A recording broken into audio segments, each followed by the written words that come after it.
TE2. TE2. Is there a show called QB1? There should be a show called TE. I would watch TE2. That's way more dramatic. Yes. Who's going to be TE2 this year? Who's taking my boy's spot?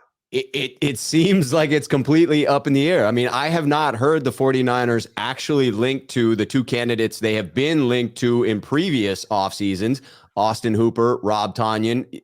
There are a couple of names out there in free agency that would interest me.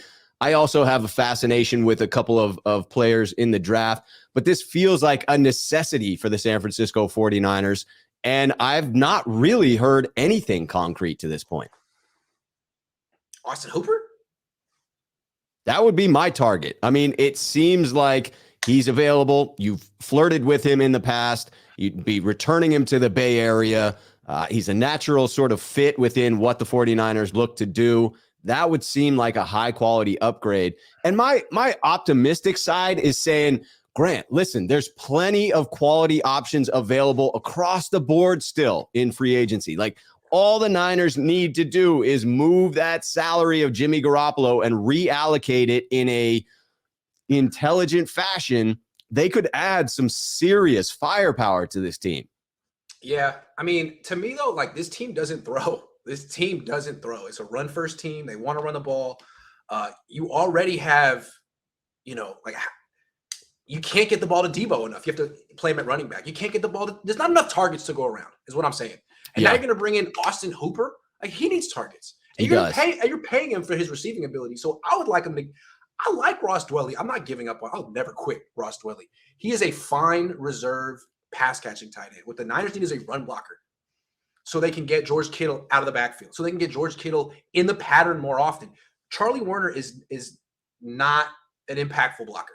I don't really get what he does. They could get someone who's actually a good blocker, free up George Kittle when healthy to be more of a receiver, because you don't need him in pass protection. I mean, really, plus you're trying to, like, preserve him and make sure he actually has a future. So I would say TE2, not Austin Hooper. Get a blocker. I don't even know. Those are guys you don't know who their names are. Yeah, you go less expensive in that, because, I mean, that seems like a significant savings to go after somebody who's primarily a blocking tight end. Yeah. I mean, they've been looking for the blocking tight end for a long time. It's not Werner. It wasn't Selleck. It wasn't Toilolo. Like, it's an important position, and it would really help Kittle's workload because he blocks a lot. Yes, he does, and it would be nice to get him out there into catching some more passes again. I would think so. That's what you're paying him for. Chris says, Ryan or Garoppolo, who do you take if you're the Colts? Matt Ryan. I think you got to take Matt Ryan. Matt Ryan. I'm sorry. Matt Ryan, even at his old age, is willing to throw the ball down the field. I can't get over that with Jimmy. So Jimmy, all of his limitations, the one that gets me the most is how he reacted to missing Sanders in the Super Bowl. Like, you can count on one hand the times he's even attempted throws like that since then. I can't deal with a quarterback who has mental scars. Can't do that to me. That's me. You can deal with the interceptions, but, like, you're not going to push the ball down the field. You're going to let the defense constrict and just, I can't do that. I can't. Sorry.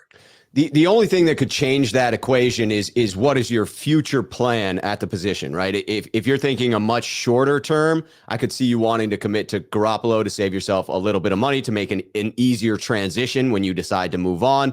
But if you're looking for a long-term solution and your choices are Matt Ryan or Jimmy Garoppolo, it's Matt Ryan. I would think so. Glojo says, Grant, your Ray vid had me cracking up. Surely the Niners are Super Bowl bound now.